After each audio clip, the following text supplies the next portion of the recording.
ಎಲ್ರಿಗೂ ನಮಸ್ಕಾರ. ಮೊದಲನೇದಾಗಿ ಹೇಳ್ಬೇಕಂದ್ರೆ ಈ ಸಿನಿಮಾ ಒಂದು ಬೇರು ನಮ್ಗೆ ಹಾಕೊಟ್ಟಿದ್ದು ವಿಶ್ವಪ್ರಸಾದ್ ಸರ್.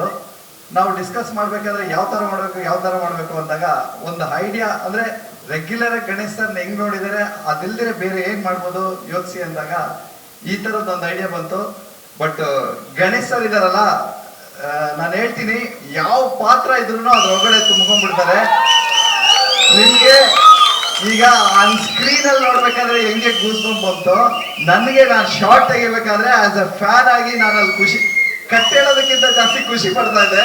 ಗಣೇಶ್ ಸರ್ ಕಟ್ಟೇಳೋ ಅನ್ನೋರು ಅಷ್ಟು ತುಂಬಾ ಕ್ಯಾರೆಕ್ಟರ್ ಒಳಗಡೆ ಅಷ್ಟು ಇದಾಗ್ಬಿಟ್ಟಿದ್ರು. ತುಂಬಾ ಖುಷಿ ಆಯ್ತು ನನಗೆ. ಎಸ್ಪೆಷಲಿ ನನ್ನ ಅದೃಷ್ಟ ಅನ್ಸುತ್ತೆ, ವಿಶ್ವಪ್ರಸಾದ್ ಸರ್ ನನಗೆ ಚಾನ್ಸ್ ಕೊಟ್ಟಿದ್ದು, ಗಣೇಶ್ ಸರ್ ನನಗೆ ಬೆನ್ ತಟ್ಟಿದ್ದು, ಮತ್ತೆ ವಂದನಾ ಮೇಡಮ್ ಅಂತೂ ನಮ್ಗೆ US ಅಲ್ಲಿ ಇದ್ದಾಗಿಂದ ನನಗೆ ಹೇಳೋರು, ಮಾಸ್ಟರ್ ನೀವೇನಾದ್ರು ದೊಡ್ಡದಾಗಿ ಮಾಡ್ಬೇಕು ಅಂತ. ವಂದನಾ ಮೇಡಮ್ ತುಂಬಾ ಥ್ಯಾಂಕ್ಸ್ ನಾನು ಹೇಳ್ತೀನಿ. ಯಾಕಂದ್ರೆ ಸ್ಟೇಜ್ ಮೇಲೆ ನಾವು ಪ್ರತಿಯೊಬ್ಬರನ್ನು ನೆನ್ಸ್ಕೊಬೇಕಂತೆ. ಆ ತರ ನಾನು ಇನ್ನೂ ಏನು ಆಗದೆ ಇರ್ಬೇಕಾದ್ರೆ ವಂದನಾ ಮೇಡಮ್ ನನಗೆ ಖುಷಿ ಮಾಡೋರು, ನೀವೇನಾದ್ರೂ ಮಾಡಿ ಮಾಸ್ಟರ್ ಅಂತ. ಅದ್ರ ಜೊತೆಗೆ ವಿಜಯ ಮೇಡಮು ನನ್ನ ಪ್ರತಿ ಹೆಜ್ಜೆಯಲ್ಲೂ ಜೊತೆಗೆ ನಿಂತ್ಕೊಂಡು ಏನೇನ್ ಬೇಕೋ ಅದೆಲ್ಲದಕ್ಕೂ ಹೆಲ್ಪ್ ಮಾಡ್ತಾ ಇದಾರೆ. Thank you so much. ಈ ಸಿನಿಮಾ ಬಗ್ಗೆ ಇಷ್ಟು ಮಾತ್ರ ಹೇಳ್ತೀನಿ, ಫ್ಯಾಮಿಲಿ ಎಂಟರ್ಟೈನ್ಮೆಂಟ್ ಸೆಂಟಿಮೆಂಟ್ಸು ವ್ಯಾಲ್ಯೂಸ್ ಏನೇನಿದೆಯೋ ಅದೆಲ್ಲ ಈ ಸಿನಿಮಾದಲ್ಲಿ ಇರುತ್ತೆ.